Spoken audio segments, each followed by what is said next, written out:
many stakeholders of the All Progressives Congress have called for the postponement of the forthcoming National Convention of the party in the best interest of the ruling party. Now, one of the reasons given by some party leaders is intra-party crisis that continue to ravage the party in at least 14 states. Now, right here in the studio, we have a guest with us, APC chieftain Adamu Garba, who thinks that the convention should be postponed now, and he joins us here in the studio. And also virtually, we have leader of PYM, Prince Mustafa Audu, joining us. Good morning. Good morning. How are you, Garba, thank you so much for joining us on Daybreak today. Yeah, you're welcome to the program. Now, based on the APC's timetable, the Adamu-led, not your own Adamu, the Adamu-led committee that's heading the peace panel was expected to submit its report on the 31st of January to be presented on the next day, which is the 1st of January, yesterday.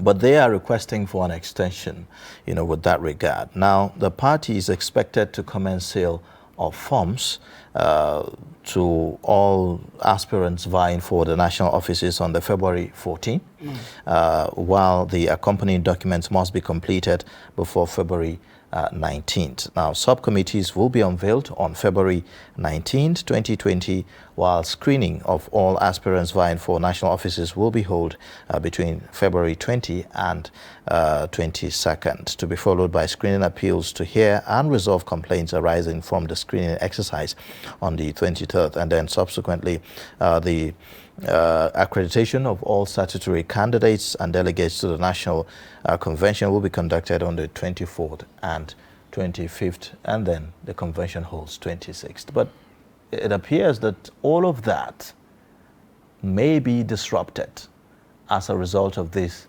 request by the committee to be given more time, isn't it? Yes, I think we have been arguing this case. Personally, I have been on the media, I think, for nearly 2 weeks now, discussing about the impossibility of this convention coming on the 26th. Just look at the way you read the timetable, breakneck speed. And this is a party affair where you have the whole of the country that's supposed to come together, agree before you go to the front line. Party is like, to the best of my knowledge, your own boundary facing the other side in a warfare. So if you go there without united force, you lose out. And in our own case, like you read rightly on the introduction, about 14 states have this kind of divisions, and you are about coming into convention as a divided house. And it doesn't make sense for a party, an internal issue, to come to a convention ground without consensus.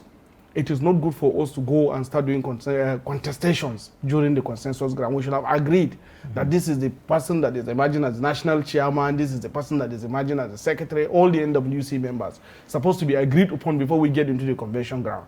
That will show maturity, that will show unity, that will show cohesion, and our readiness to face the 2023 election. But the situation whereby we have different litigations in different states, and even some of the people, wrongly so, challenging the legality of the even CECPC itself. And then we are now going into convention. What will happen if these court cases came out negative against the whole structure? Like I used to say, if you go to Delta State, for instance, who is going to be the party chairman at the convention ground in Delta State? Who is going to be the party chairman in Kwara? What about Osun State? Even Kano, of course, I saw that there are a lot of reconciliation effort in Kano that is ongoing. Is it reconciled? Did we see press conference between the Danzago committee and Dr. Abbas committee coming to say that we are now one party? On what ground have they reconciled? What is the conciliation? We need to understand the basics. And that is why I believe what Abdullah Adamu's committee did, like the request for more time, is actually a little bit better.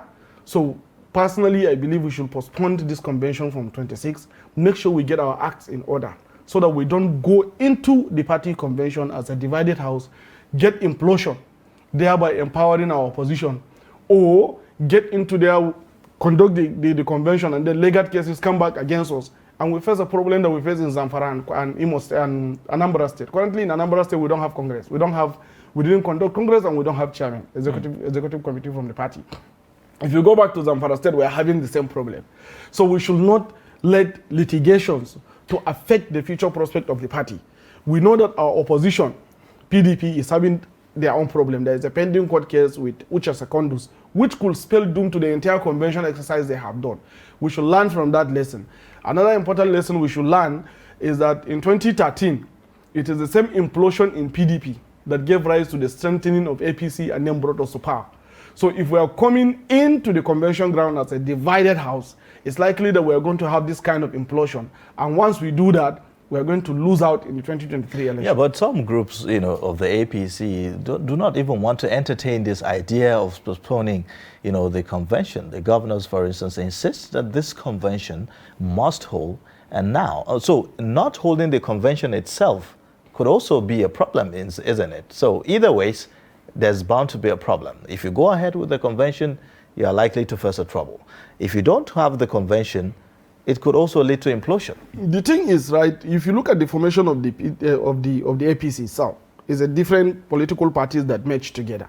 So ab initio, when the party was established, there's supposed to be a conflict resolution mechanism within the party structure to continue to conciliate the other faction, the other camps within the party, so that when we come to this kind of ground, we will have a problem. That's a missing gap that the party refused, they did not explore. So, but these issues that we are having now gives us opportunity to be able to strengthen that conflict resolution mechanism.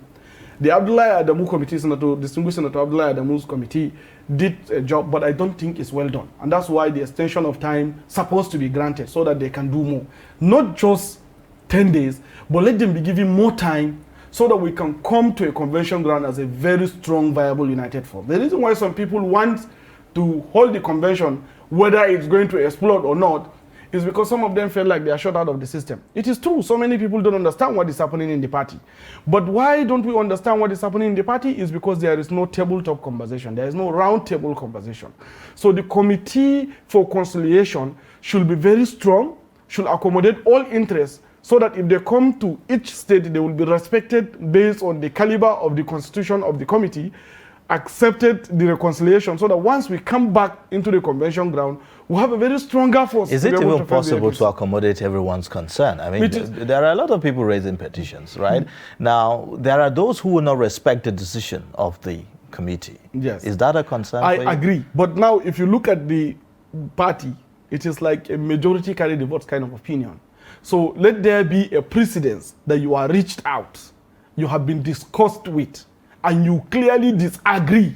So if that happened, then that will be made public. We met so person, we conciliate him, we try to accommodate his interests, he vehemently refused. And that to me is even a rebellion against the party. It means that you don't want to be a party member. The whole concept of party is we coming together to stay. So now, if you try to show yourself as a party member, then you should part away before we get into the convention ground. That's actually what I think. Okay, let's hear the thoughts of Prince Mustafa Audu joining us virtually, who, wants the convention to hold February 26th. Hi, good morning. Happy to be here. Hello. Happy New Month. Good morning. Can you hear us? Yes, I can hear you. Can you hear me? Yeah, go ahead. Share your thoughts. Okay, excellent. To be honest, we must have a convention. It's very important we have a convention because no matter when you have the convention, there are going to be issues. Issues are part of life, especially when dealing with people. You cannot avoid issues. So to say you're postponing the convention or you're afraid to hold the convention because you're afraid of issues just means being disingenuous. If you look at the previous convention in May 2018, from the World Congresses all the way to the National Convention took place in 2 weeks. The first one, the World Congresses, was May the 2nd. The local government congresses was May 5th. The World Congresses was, the state congresses were May 9th, and then the convention was May 14th.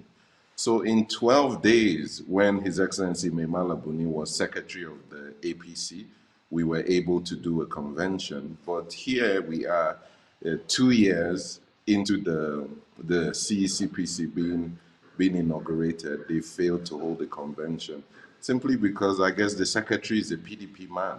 So it's clear when there's no intention to do a convention and there's an intention to maybe withhold the party from doing what it must do. The committee that he's speaking about, the reconciliatory committee, they've not reached out to any youth group. You know, the youth are very, very, very unhappy with what is going on in the APC. We're not carried along, just like Ademo Garba has just mentioned earlier. Young people are not carried along in many of these things. There's no dialogue, no round table, nothing, absolutely nothing. So we challenge His Excellency Abdullahi Adamu to tell us what he has done towards resolving the crisis with young people. Young people don't feel like they're part of the process. We feel like the only position available to us is youth leader, which is an inconsequential position. We want real positions. We want vice. Why can't we be deputy treasurer, deputy publicity secretary? Why can't we occupy those critical positions? So yet again, we're preparing for a convention, and the largest stakeholders in the young people, there are now over 41 million new members, out of which 35 million people are young people. How has this committee reached out to this, the largest voting bloc in the party? So if you look at the reconciliation, I don't think it's holistic. You know, they are asking for more time because they've just recently kicked into gear. Reconciliation is an ongoing process. They can have all the time in the world. It doesn't matter. It doesn't stop them from holding a convention. There will be a fallout from the convention. Any convention, the reconciliatory committee should be there to address these issues. So if we're being genuine about the whole process of holding a convention, then let's go ahead and do it. Yesterday in the papers, there was a You know, note that some of these His reasons that Excellency you have Mimala raised about inclusion, isn't it for the same reason that the committee should be given more time so that they can take a look at some of the petitions that were raised? I don't think they need more time. It's a continuous process, like I said. They can reach out to us. We're here, we're available. We represent almost 9 million members of the APC. We've not been reached out to. A lot of people, a lot of groups in the party have not been reached out to. But still, we're willing to go on with the convention. Still, we're loyal and faithful party members, and we're ready at any point in time for reconciliation. But we're here to categorically state that because a lot of groups haven't been reached out to, because the reconciliatory process is ongoing, we don't want it to interfere with the convention. We want the convention to go on pari passu with the reconciliation. It is very important.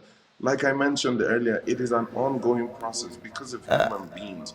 You're dealing with Okay, a lot of people, just like the committee had mentioned. how is that possible to have, these two happen concurrently?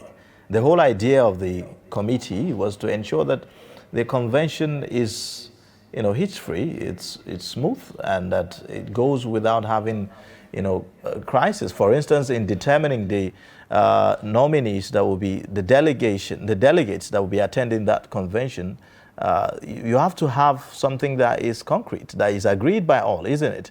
So if it's happened concurrently, how is that possible? To be honest, when the CCPC took over, there were 36 state chairmen in the 36 states. As of today, there are 93 chairmen in the 36 states. You cannot be the judge in your own case, especially a case that you've created. To be honest, these to me and to all of us like more excuses. Whichever delegates are used, because they already have the delegates in mind that they wish to use. Are you telling me now that if this reconciliation is not resolved till June, we will not have a convention? Are you telling me that if it's not resolved till the end of the year, there will not be a convention before the end of the year? It doesn't make any sense. Go ahead and conduct the convention. All it is that people have been excluded. This party needs to learn inclusion is the way forward, not exclusion. It's not a winner takes all. For as long as winner takes all continues, for as long as it's a zero-sum game, this party is going to continue to have these problems. So the current leadership of the CECPC do not understand the need of inclusion rather than exclusion.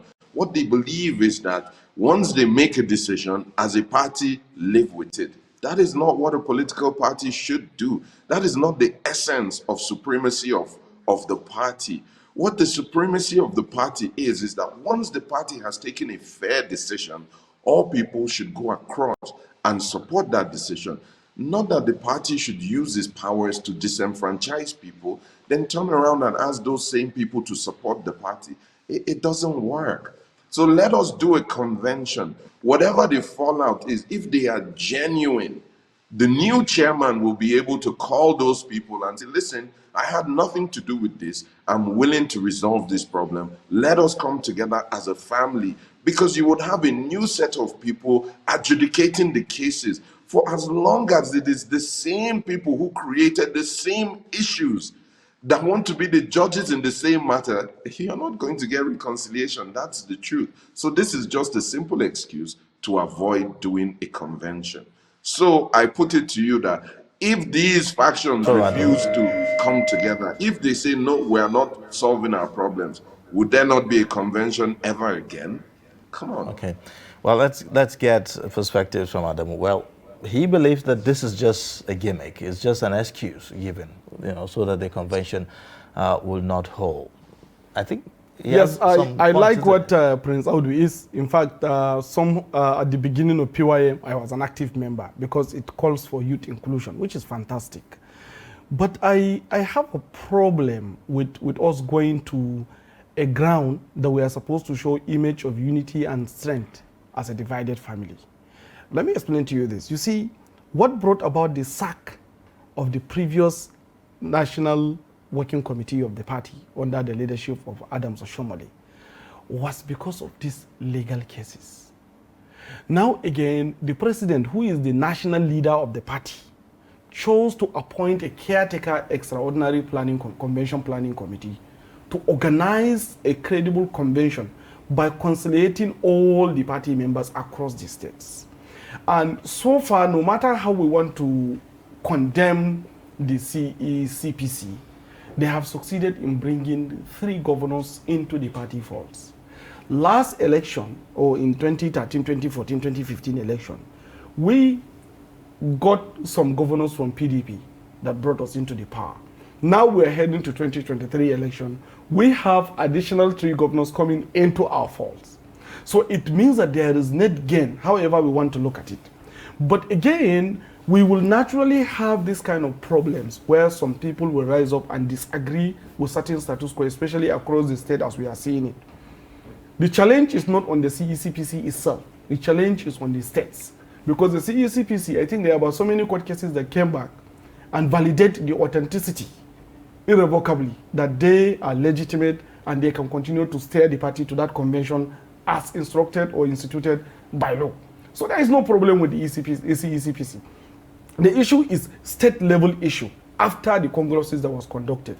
So we have to find a way to discuss with these people, because party is about interest. Most of these individuals that are having issues in the states have their own personal interests that they believe they are excluded. The cases of exclusion come from the states. If you go back to Kano, for instance, the Ganduje team, now who were having the control of the party abs initio, felt like they have the absolute control, and anybody that wants to do anything within the APC must have to pass through there.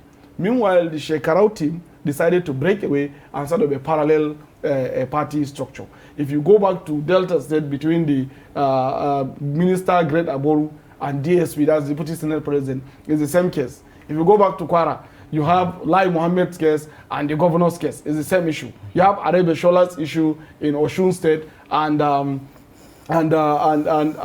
governor, the Oyetola's case. All of them are happening simply because the other party felt like they are excluded from the system. So it's a state level problem, and that issue have to be attended in those state level and be able to be sorted from state level. So the best solution is appoint a conciliatory committee to go to these states. All of them have elders. It's a party.